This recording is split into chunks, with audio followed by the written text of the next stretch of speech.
Hey everybody, welcome to another episode of Memes of the Week. The best thing you can do for this channel is smash the like button on this video like it's a pre-transition Ellen page, so it reaches a wider audience. And now on with the memes. Number 1, she's 44 with baby rabies at Disney World. What are her chances of meeting and conceiving? 0, I reckon. She might have better luck if she put on 200 pounds and became part of the plus-size party hoppers. But there are tons of single guys at Disney World trying to relive their youth. Tickets are $250, so you need money to go there. When I was there this year, there were less families and more singles than I expected. Probably a lot of PDF files too. Up next, a brilliant Indian man had sex but forgot to bring a condom, so he decided to superglue the opening so he wouldn't get her pregnant. And it cost him his life. Funny how they don't mention who or what he was having sex with. Maybe he should have trusted his pull-out game more. In the end, he paid the ultimate price for the ultimate form of contraception. I wonder if he died from a comeback up. What a way to go with an orgasm ending you. Number 3, what the hell happened to Superman? He's British, so it's automatically expected that he's going to age like milk at some point. But the picture on the right is enhanced with artificial intelligence to make him look a lot worse than he really is. Even if he actually looked like that, he just needs to get a haircut, shave, and shower, and he'll look great.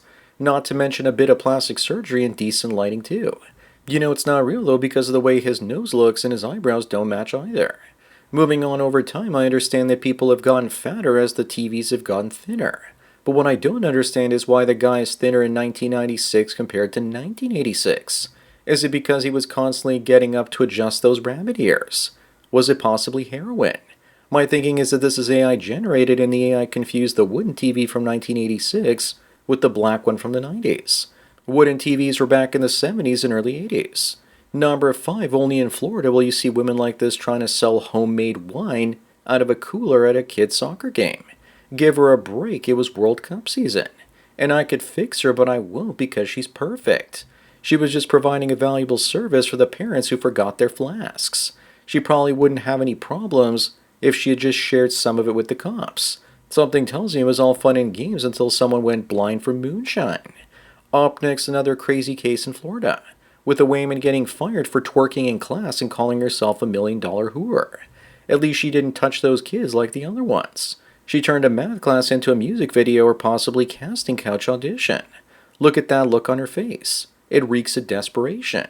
If being ugly was an Olympic sport, she would have won the gold, silver, and bronze medals. Number 7, remember everyone, this image is just your imagination. The Great Replacement is just a conspiracy theory created by disgruntled incels. This is what my old middle school looks like today, even though back in the day there were 2 dark kids and the rest were white.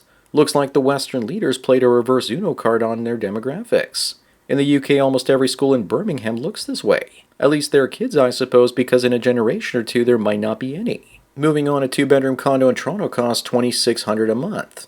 And to not overspend, you need to earn at least $100,000 a year. I can rent a 2-bedroom on a beach in Florida's Panhandle for the same price. I get warmer weather, no jeets, low volumes of traffic, and friendlier people. No wonder more and more wealthier Canadians have decided that it's time to leave. Toronto's quality of life has gone down. The only benefit I enjoy these days is that there are actually concerts here. Number 9, most people are idiots when it comes to understanding how video quality works. They think that just because it's 4K means it's better. In reality, it's not the file size with regards to pixels, but it's the bitrate that matters more. This just shows the YouTube Premium at 1080p is better than 4K, and they want you to pay for it. There's really no need to have Premium or even 4K if you're watching things on your phone, tablet, or even computer screen. Up next, here's more insanity in Scotland. This Scottish boy was forced to bow to Allah during a scout trip to an Islamic mosque. If you have kids, try and raise them to be like this, to be like Braveheart. But seriously, imagine the outrage if Muslims were taken to a Christian church and told to pray for Jesus. The parents would probably burn the church down and teach the person responsible for taking their kids there how to fly. If Great Britain's dead soldiers are still around, they would salute him. Number 11, when you just look at the state of that lawn. I'm trying to, but it's really hard.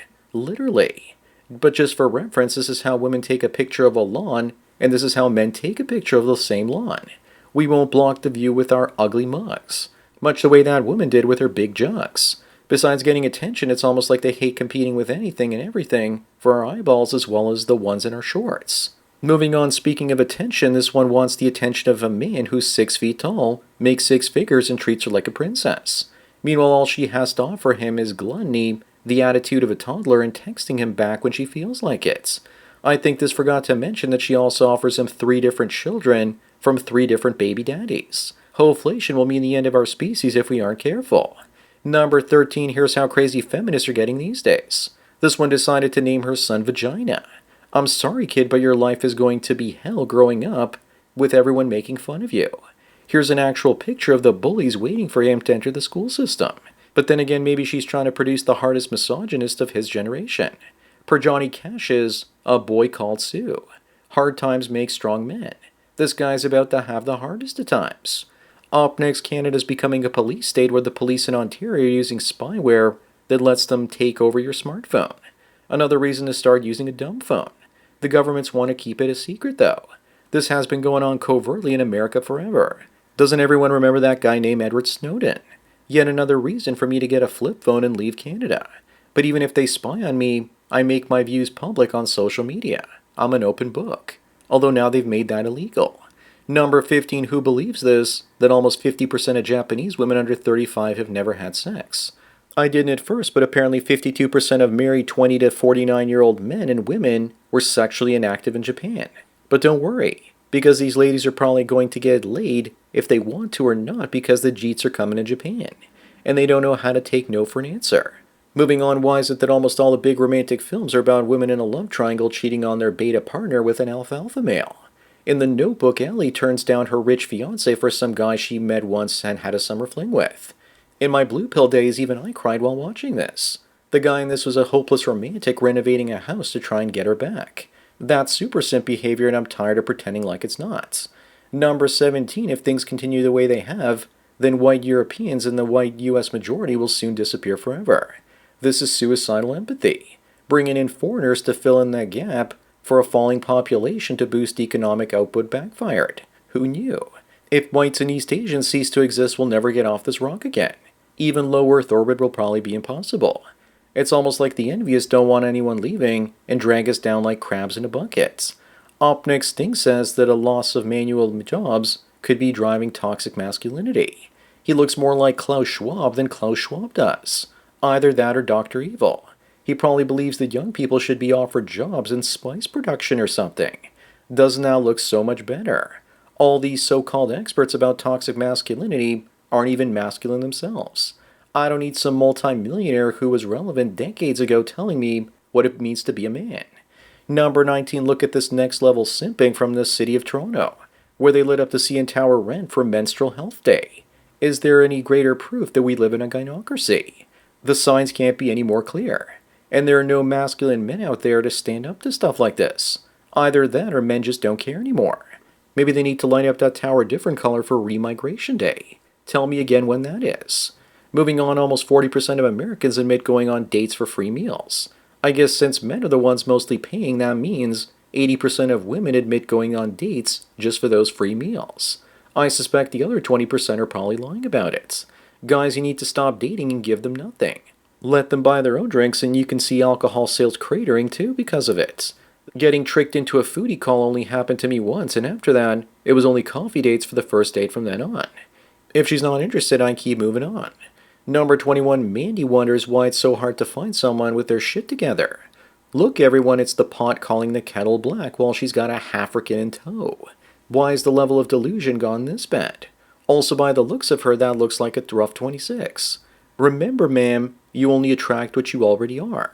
The irony is also not lost on me that she can't use the word there properly in a sentence. Up next, meanwhile in Canada, more specifically Brampton, Ontario, the place where the majority of people are Indians, they put up these signs on the grocery store reminding the locals to stop eating the cherries and spitting the cherry pits everywhere. I've never seen anything like this in Canada before. Who could possibly be doing this? Probably those darn heritage Canadians always making a mess. Is anyone really surprised this is a problem in Bangladesh? Number 23, check out Megan here. She's looking for a husband who will pack your lunch and will be obsessed with you. And let's not forget to mention that she has a really cute baby. She seems to have shoehorned that in there like nobody's about to notice. Without makeup, she would be a 4 at best. I bet that really cute baby is the same shade of black as her dress. She says that there are no cons being with her. The baby is the con, and she wants you to pretend like it's not. Moving on, and speaking of the Indians in Canada, this Indian truck driver killed 2 people and will only receive $2,000 in fines. The article even mentions that this is just the latest in a string of lenient sentences given to truckers who have ended Canadians through careless driving. On the bright side, at least they've stopped using the term Brampton man. If they won't deport them, then I'll leave the country and my tax dollars and wealth will leave with me too. Number 25 on the last one, this is a house a family could get back in the 1950s on a single family income. And people are wondering what went wrong. Communism fell. That's what. The only reason they were handing these out like Christmas cakes is because they were worried WW2 vets would turn on their governments and the communism would spread. This is a bribe to keep all the comrades in the West quiet. These also aren't affordable because women entered the workforce and created wage deflation. So that's it for another Memes of the Week. Please give this video a like to push it up in the algorithm and so new viewers can find it. If you enjoy this series and want me to keep making it, then donate at the PayPal and Subscribe Star links. Anyways, enjoy the rest of your day, and cheers.